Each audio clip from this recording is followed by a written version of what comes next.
Good morning, good afternoon, good evening, depending on whereabouts you're joining us from in the world. I know we have a very international audience, so thank you very much for taking the time to join us this afternoon here from the UK and Europe. We're here today to talk about SHAPE commercialization. I'll explain what we mean by SHAPE for those people unfamiliar with the term in just a second. So SHAPE stands for social sciences, the humanities and the arts for people in the economy. And it was a term coined by the British Academy here in the UK fairly recently. And it's really just a shorthand in a similar way that STEM is for science and technology and engineering disciplines, and much snappier to say than AHSS or HASS or other variations of such acronyms. It rolls off the tongue much better. So when we talk about SHAPE commercialization, what we're really talking about is commercialization of innovations, new ideas, products, services, specifically from the social sciences, the arts and the humanities academic disciplines. And it's something that we've seen a real growing interest in the UK over a number of years. And through Oxentia's international practice, we've seen a real growing interest in it in other countries as well. And this is perhaps unsurprising because what we've seen of what SHAPE commercialization consists of and what it means in practice, it really has an unrivaled ability to tackle really important global challenges, to create really impactful ventures which support things like the UN Sustainability Sustainable Development Goals, the SDGs, and also often has a very strong social purpose, which is extremely important when thinking about how academic research can impact the real world in a very positive way. So we are Oxentia. For those who are unfamiliar with Oxentia, we're an innovation management consultancy based in Oxford here in the UK. And we're joined today by an absolutely brilliant panel of speakers. I'll let them introduce themselves in just a second. And then we'll launch into the webinar. And we also have some time at the end after we've listened to the panelists' views for questions. So please do feel free to submit your questions in the chat as we go through. And we'll try and get through as many of those as we can at the end. So without further ado, I'll ask my speakers to the panel to introduce themselves, and I'll turn first to Balzan, please. Good morning, good afternoon, good evening, indeed, depending on where you are right now. Welcome to the webinar. My pleasure to be here to speak on behalf of UIN, University Industry Innovation Network. My name is Balzhan Orazbaeva. I manage strategic initiatives at UIN. In my role at UIN, the company that basically works on focusing and enabling universities and businesses all across the globe to work together. So our main area of expertise is university industry engagement and valorization. And this is, I guess, the reason why I'm here today as well. In my role, I look after our training as well as consultancy. And one of the things that I'm particularly looking forward to sharing with you today would be Revalorize, one of our initiatives that is specifically focusing on commercialization and valorization of social sciences and humanities. And that would be it. I'm very much looking forward to discussing this exciting topic with my fellow panelists. Thank you very much, Balzhan. We'll turn to Britta next. Hello, my name is Britta Wyatt. Thanks for including me in the panel today, Hamish and the others here. I'm a consultant with Oxentia, one of Hamish's colleagues. The reason I'm on the panel today is that in my role with Oxentia, there's two types of activities I've had the privilege to get involved in over the last few years. One is in the program management team of a network called Aspect. Aspect is a consortium of now over 40 universities from the UK and around the globe that are working together to identify, develop, and implement good practice in commercialization of the SHAPE disciplines. And in that program management role, I've been able to work with several different institutions and in generating those learnings around what works, what doesn't, and how we move forward. So I hope to share some of that with you today. But I also have a second hat, which is in my other roles with Auxentia. I work with clients, universities, governments, funding agencies, and corporations all around the world. And in doing so, have seen some insights on how those partners and collaborators and clients of ours are approaching this topic as well internationally. So hopefully can share those views as well. Wonderful, thanks. And last but absolutely not least, Emma. Hi, thanks for having me. So my name's Emma Salgood-Cunha. I'm the commercialization manager for arts, humanities and social sciences at Cambridge Enterprise. And Cambridge Enterprise is the commercialization arm of the University of Cambridge here in the UK. So my role is day-to-day portfolio management. Like many TTOs in the UK, we have a kind of cradle to grave approach. So from very early interactions with researchers who are perhaps just starting to develop skills towards commercialization, or are thinking about how they can perhaps begin to scale or sort of change the way in which they're delivering the impact from their research, right the way through to either licensing, creating those opportunities, and also spin-out. And the University of Cambridge is also able to invest its own spin-outs, and so that's kind of an additional element as well. I've been working in this space for about 4 years now, specifically working on arts, humanities and social sciences. We've got quite an interesting portfolio, and we're also very interested in learning and sharing from other universities and other kind of best practice, especially across Europe, but now increasingly globally as well. So it's wonderful to see Valjean and Britta, and you'll probably get the sense during the webinar that we all know each other and have worked together in different capacities. So it's always good to continue the conversation in that way. Fantastic. Thanks very much, everyone. Just to kick off then, I think, you know, as I've said, we've seen a real interest and a kind of quite a strong policy and in some cases funding driver around encouraging commercialization from the social sciences and from shaped disciplines more widely. What's driving this interest in your, you know, in your respective ecosystems, and what does it look like in your ecosystem? Can you give us a flavour for that? And perhaps I'll turn first to Balzan and Europe. Would be happy to comment on that. Thank you so much. Well, I guess I would like to approach this question from two different perspectives. First of all, I would like to start with shape disciplines quite generally, how they are becoming more so important on the European landscape. And I guess one of the main recognition indicators in that sense would have been old Horizon 2020 program, where the social sciences and humanities, that's the abbreviation that we use in Europe, are given an enhanced role as a cross-cutting issue aimed at improving assessment of, but also response to complex societal issues. And therefore, where relevant, the research and innovation chain should, according to Commission, include contributions from HAS disciplines or shape disciplines, such as sociology, economics, psychology, politics, and so on and so forth. And the way the previous program has been designed, it had a very clear focus on integrating social sciences and humanities and arts to each of its priorities. And this means that shape disciplines are indeed a very essential element of the activities needed to tackle each of those societal challenges that have been identified as part of this policy. Then moving forward, when the new program has been introduced, and that would be the Horizon Europe, European Commission placed the emphasis even more so on social sciences and humanities and arts disciplines. And in that sense, they actually made even more so clear the notion of making it even more so integral in collaboration with other disciplines as well. So the interdisciplinarity element has become also very obvious, because what European Commission actually tries to encourage, and then also across all the different nations within Europe, is that they would like to see shape disciplines to be included in all missions and different kinds of partnerships around research and innovation, and that way they will specifically also contribute to green and digital transitions. So I think it's quite fundamental to actually recognize the role that shape disciplines play. And also, I would like to emphasize the notion of interdisciplinarity that is also becoming very important in our landscape.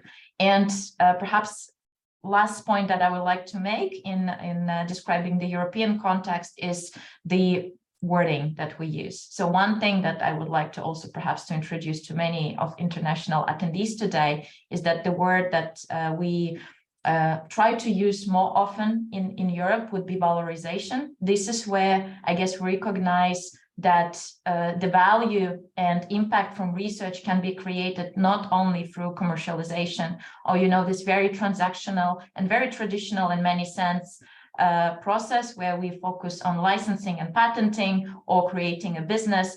We do recognize that there are many other ways of how this can be achieved.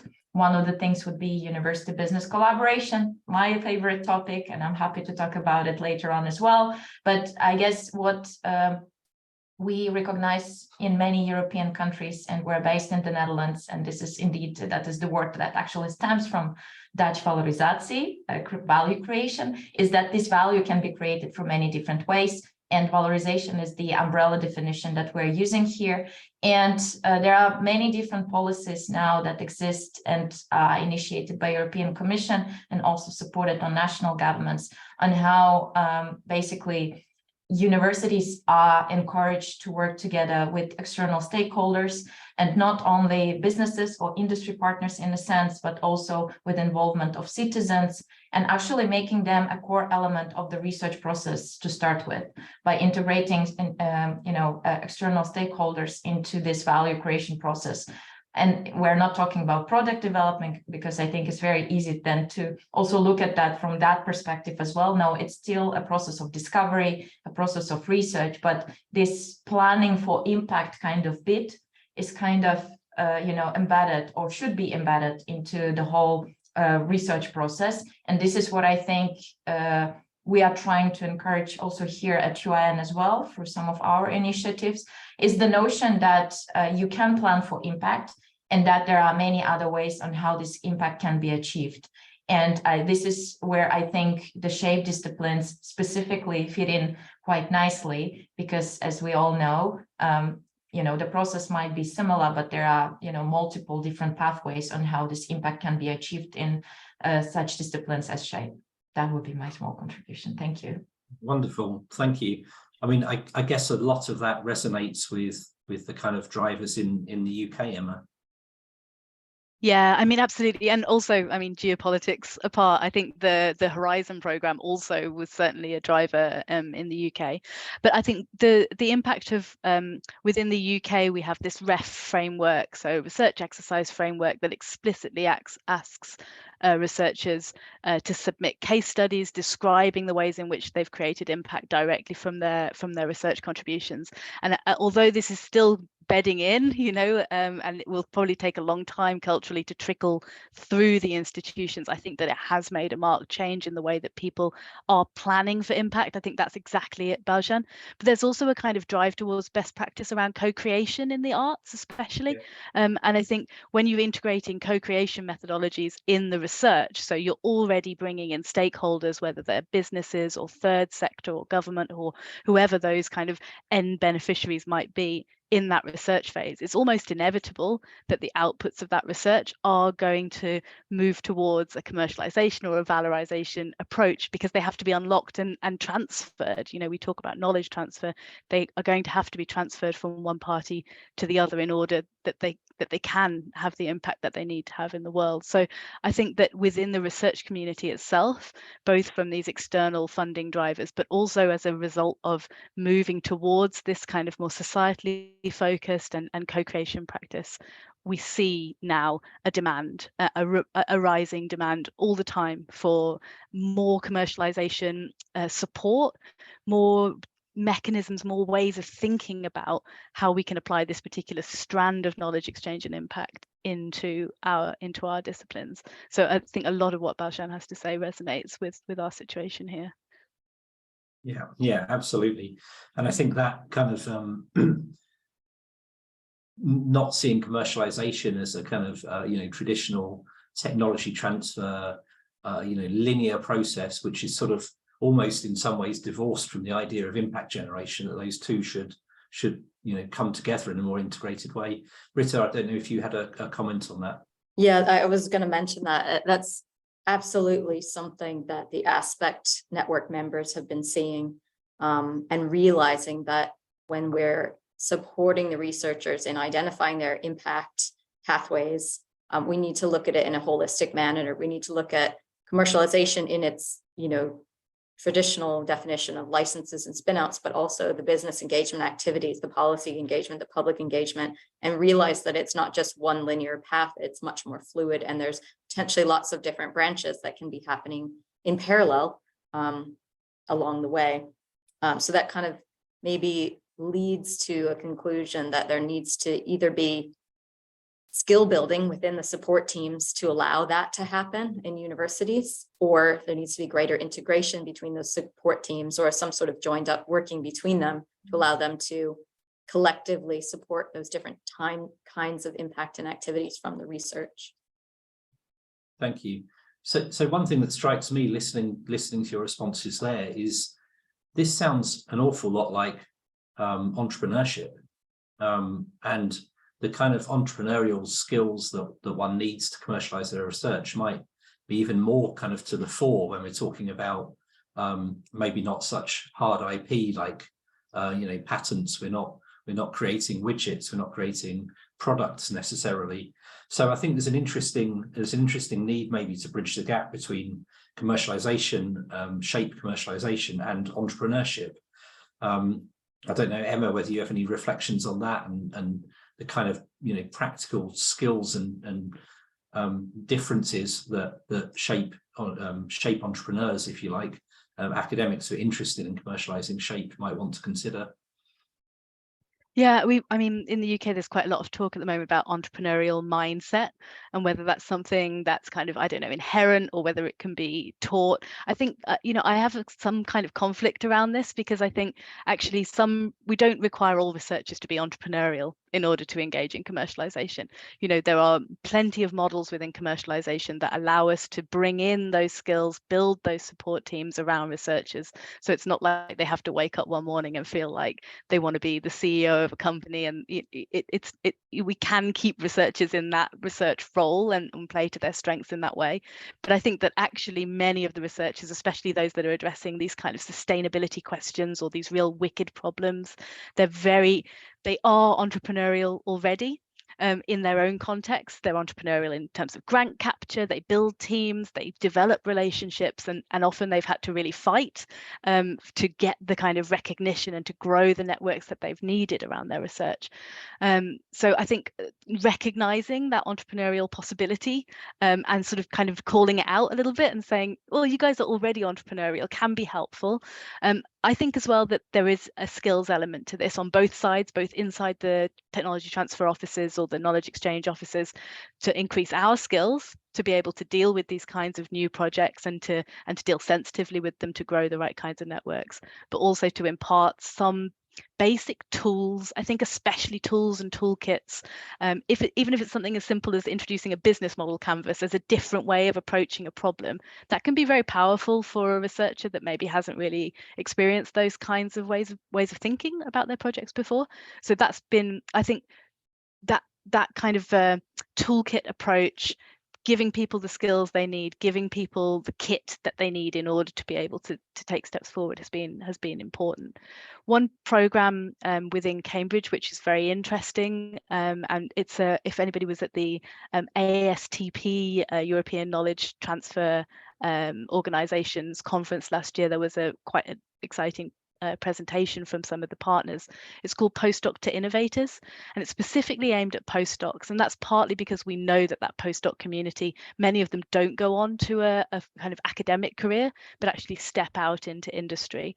And the program brings in European partners, so there's Freie University Berlin, for example, Parisian universities, Innsbruck is involved, as well as Scottish and English universities, to bring postdocs together and explore what that kind of entrepreneurial mindset looks like. Lots and lots of case studies, lots of peer learning. And I think these programs are very powerful because they also make another pathway visible.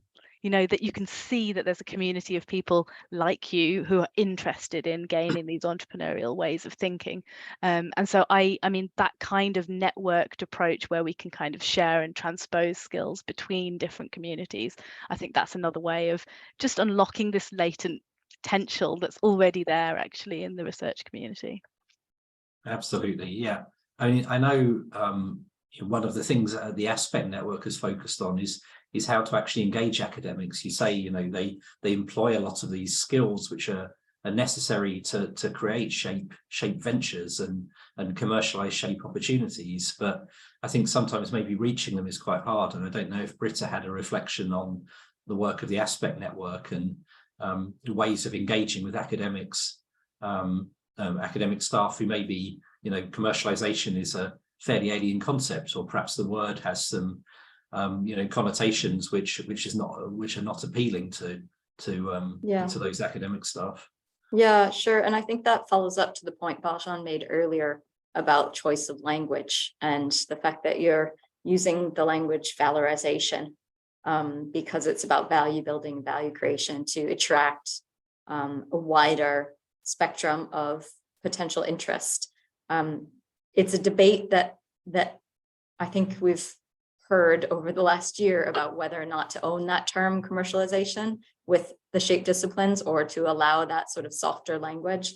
And I think for me anyway, and what I'm observing, it feels like you perhaps do need to use slightly different language when you're engaging people to start talking about things like impact, like value creation, in order to get people interested if they're not there yet, right? You bring them along with you. And eventually you are able to own that term and to show them that commercialization isn't just profit making, big corporate. It can be a whole range of different ways of getting your innovations and ideas out there to market. So that kind of language is one point I would make on that, Hamish. I think there's definitely sort of a pipeline building phase that a lot of the Aspect members have found themselves in, and a recognition that it takes time to gain awareness and trust amongst researchers who maybe aren't used to doing this kind of thing. And you figure that the STEM disciplines have been doing this for 40 years. So, it makes sense that it's going to take a bit of time to kind of build that pipeline and that community of engaged academics. And that kind of community word, I think, is important when you're building engagement, because one of the things we've been seeing is that having examples of people from their own disciplines, from their own communities, who they can look at and say, oh yeah, that's relevant for me, is such an important and powerful engagement tool, I guess. And so building that community of academics, those champions, those profiles, those case studies, to then also support each other and continue to kind of provide that role model is an important part of it. Lots of other things I could talk about, but I'll leave it there for now. But I think one thing that struck me was how different the type of ventures are that get created from shape disciplines. So much more often to look like consultancies or, not the traditional kind of IP heavy spin out, which is creating products. Yeah. I guess that creates an interesting question about how you measure the impact of these and whether that's you borrowing from STEM in terms of traditional metrics around the investment raised or the number of people employed by these, or should we try and move beyond that? I don't know if Balzan had any reflections on how things are measured at the moment and where that might go. Yeah, absolutely. Well, I think most certainly, indeed, shape disciplines are facing a measurability problem, just simply because of their less tangible or measurable outputs, leading to also certain difficulties then, of course, improving their impact on society and the usability of some of those outputs by non-academics, or, the entire external world, basically. But what we have seen happening quite a lot at UIN and through the consultancy work that we do with universities in this area is that most certainly many of those drivers are still governmental. So there is still need for sort of justification for funding and investment, and those inevitably always turn to be more of a quantitative nature. So you still have to report on certain numbers in one or the other way. And this is why I think it's always good to keep track of that. But what we also see happening, especially at the universities that wish to prove their impact on society through valorization of shape, is that they often, or try at least, or we encourage them as well to do, is to utilize some of the narrative, so-called narrative mechanisms, where, you know, Britta has mentioned the notion of role models, how important it is. So storytelling and, you know, creating those case studies is most certainly something that universities are now trying to do more so, simply because they also realize that perhaps one of the best ways and one of the effective ways on how they can actually show that impact. I mean, there are many other, I guess, ways on how certain academic institutions try to report back on that impact that they create through valorization in shape specifically, just by also focusing on some of the existing rankings. Relying on that is also something that is happening quite a bit. Hamish, you mentioned at the start UN Sustainable Development Goals, also a framework that is often being utilized by individual researchers, but also by universities, just again to prove their impacts, some economic modeling models as well. But I think maybe the way we look at it, maybe a combination of having both is actually quite good, just to reinforce some of the numbers that you have at hand by backing up those by real stories, by real case studies and interviews and you know, videos, whatever you would like to create actually based on the results that you see. Because I mean, it takes time for impact to manifest itself, but I think just by speaking about it and describing it is one of the good ways on how it can be achieved. For impact quite generally, to be honest, I also do strongly believe that it could be applied in STEM disciplines as well, but especially for shape disciplines. Thank you. Any other comments or reflections on that? I mean, one thing that I think is worth talking about is the fact that in order to spin out a lot of the sort of shape research, it doesn't actually require such a strong investment from the university in terms of the bottom line, the financials, right? So we're not talking about managing huge briefs of patent families or sort of going through clinical trials. These things are hugely expensive, and one of the reasons why universities spin companies out is in order to attract the kind of investment that would bring those innovations to market. Actually, in the social science portfolio, we see a lot of software and data.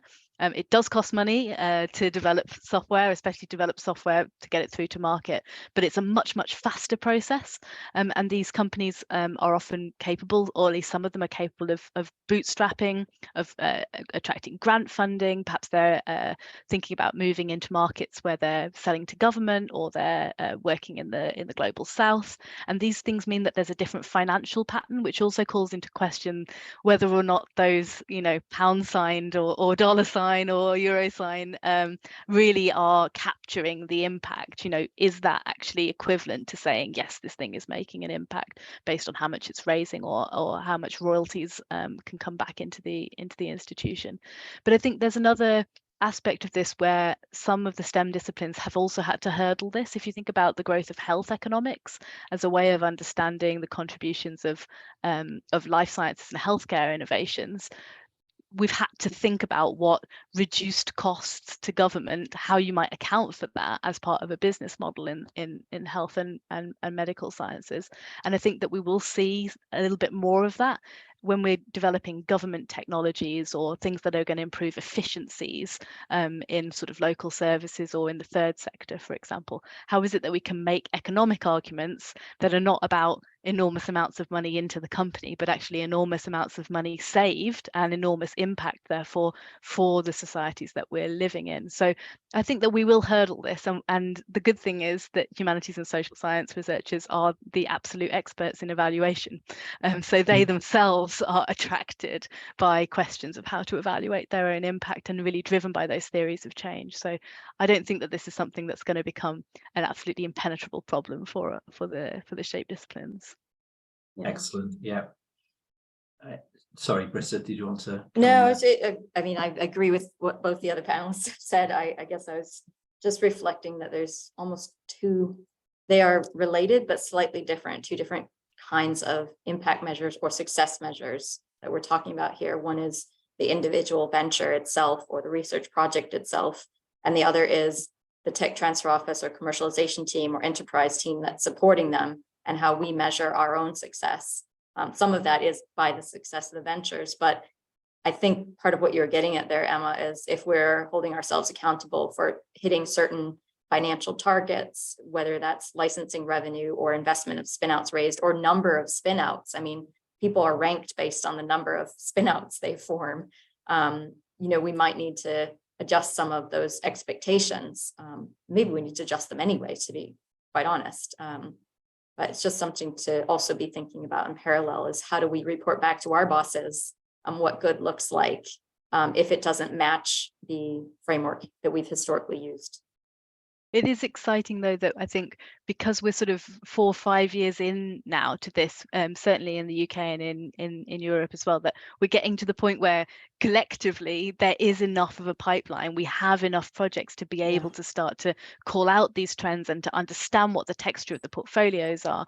And so we are at the point where we can start to say, what does good look like? And it's not just a kind of not everything is a pilot, we're kind of mainstreaming this stuff, and so that feels like a real, I don't know, it feels like a real change in the waters in the last 6 months or so, I think. Yeah, fantastic. Maybe one last point, because I absolutely agree what has been said, and I think there may be again a need in change of a perspective a little bit, because I think when we talk about impact measurement, regardless of a discipline or the entity that we're focusing on, I think it's also quite important to take this performance management kind of standpoint, that you are not only looking at the measuring for the sake of measuring and then reporting back, but actually analyzing what you have at hand and then sort of spiraling back and trying to make the improvement based on that. So I think that is also one of the things that we try to encourage universities to do.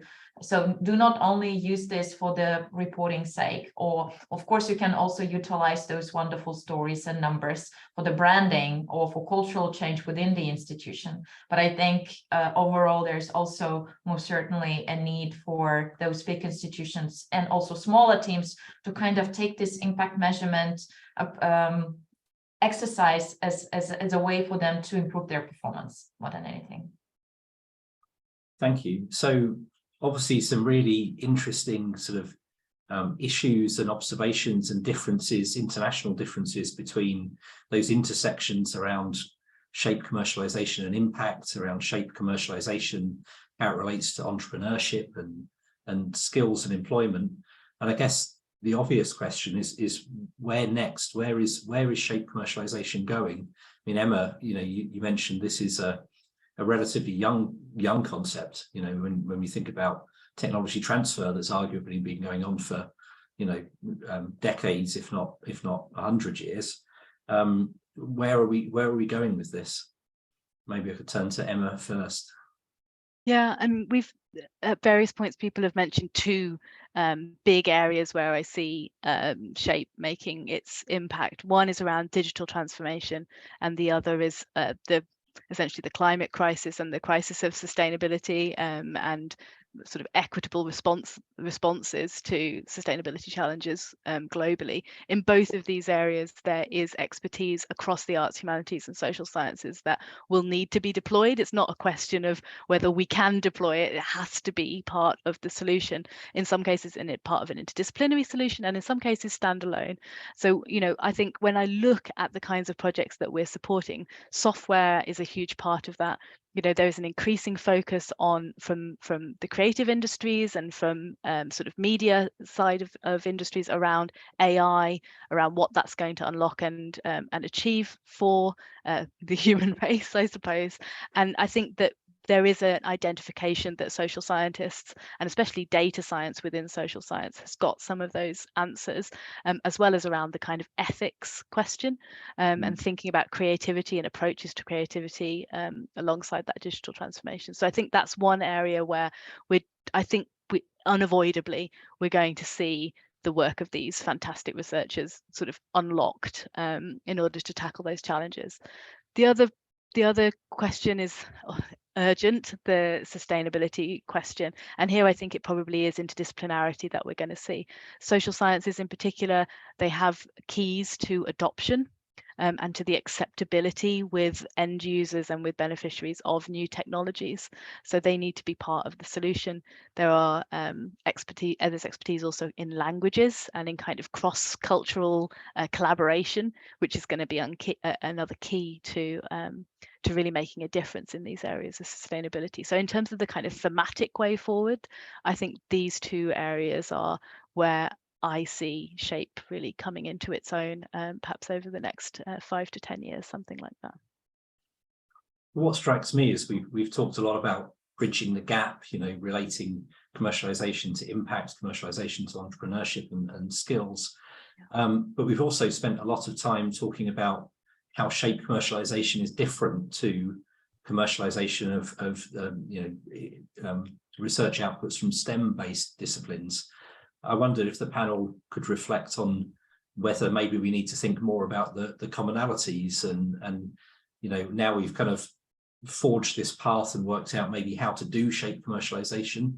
How does this come back together? How do we bridge the gap between SHAPE and STEM, which is, as you say, Emma, you have to work interdisciplinary teams. I've even heard the term post-disciplinary used. How might we go about doing that, Britta? Yeah, I mean, I think what's exciting about this, right, is that this drive to support SHAPE commercialization and to better support SHAPE academics in delivering impact, that all of the panelists have kind of indicated has started somewhat from the funding community initiating this. This drive is in place. And what we've learned is that there are different ways in which commercialization can happen that are equally valid and valuable. And so we as commercialization teams are learning about how to support service-based businesses, or how to support interdisciplinary innovations, or how to maybe expand the scale of what we offer to include things that are driven by social impact versus economic impact. And all of those models and approaches that we're developing for SHAPE hopefully can also be applied to STEM businesses and STEM ventures and STEM innovations as well. So I think it's hopefully something that just increases the wider commercialization pathways for everyone, not just for SHAPE disciplines. Before I ask Balzan to contribute, just a reminder that if you'd like to ask a question or leave a comment, please do so in the chat, and we'll try and get to as many of those as possible after we wrap up the main panel. So if this has sparked any thoughts or questions, please do let us know, and we'll try and answer them as many of those as possible. Sorry, Balzan, you were going to say. Yeah, just a few things, I guess, that I wanted to add here. Again, couldn't agree more with my panelists. I think we like agreeing with each other today quite a lot.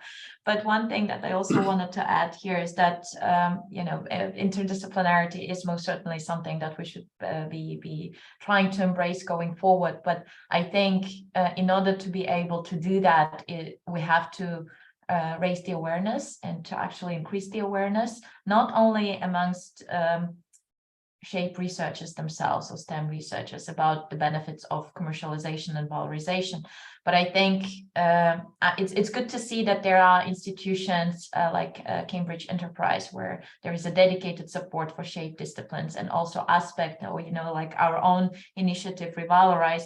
But the reality is that, at least here in Europe, and we see that happening across the globe as well, is that there is still not so much emphasis on SHAPE disciplines from the commercialization or valorization standpoint.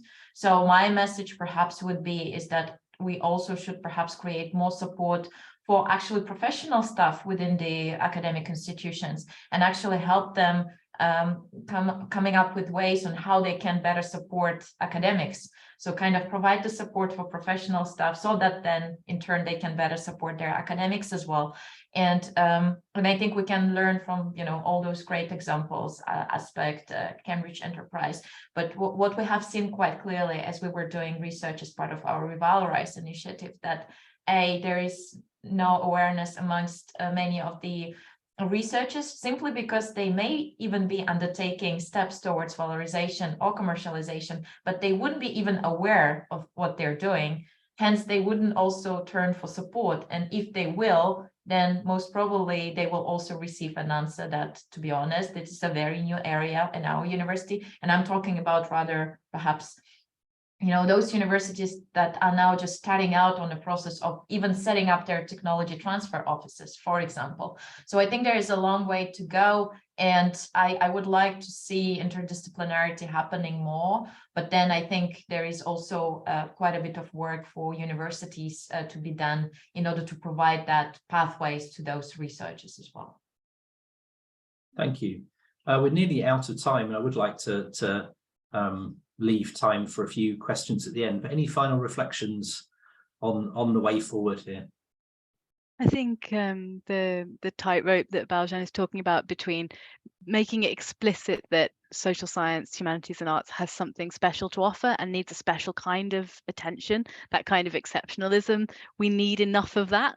And at the same time, we also need to integrate. We need to make sure that anywhere that conversations are happening around the impact of higher education institutions and research institutions, that it isn't immediately turning towards STEM, and that, SHAPE has a kind of level place at the table. So there's a kind of balance to be struck there between insisting that social science, humanities and the arts get that level playing field that we haven't had up until now, and that those skills are developed, but also not to creating something completely new.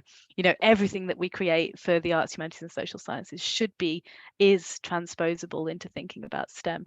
If you think about areas such as policy influence, which have been really, really driven, knowledge exchange in the area of policies driven by humanities and social sciences, that's of absolute relevance and importance to the STEM disciplines if they're going to be able to deploy their fantastic innovations. So, many things which have been the kind of domain of SHAPE, I think, will find their way over and really improve the practice of our colleagues on the STEM side. So a little bit of both needed until everybody can play at the same table. Yeah. And similarly, I'm just thinking about, other areas where that exists, Emma, and some of the entrepreneurship training that we do and have been doing for years, that kind of has evolved from the world of VC startup accelerators. We've been bringing it into the world of SHAPE academics and finding that it works really, really well, right? And actually, this is something that maybe we should have been using a lot sooner, these concepts of, value propositions and business modeling and, market validation. And it really does resonate with academics. And so taking those sorts of tools and applying them both to SHAPE and STEM disciplines, there's really great stuff out there, and there's some really good synergies that we can find both within and outside our institutions or universities to kind of build that support structure and build new ways of working. Thank you.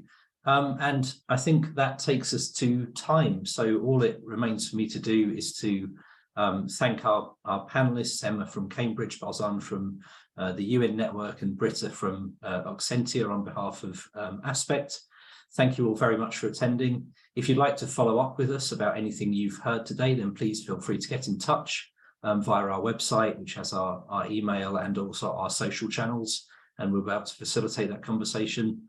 Otherwise, have a wonderful rest of your morning, afternoon, evening, and we hope to see you at the next webinar. Thank you very much.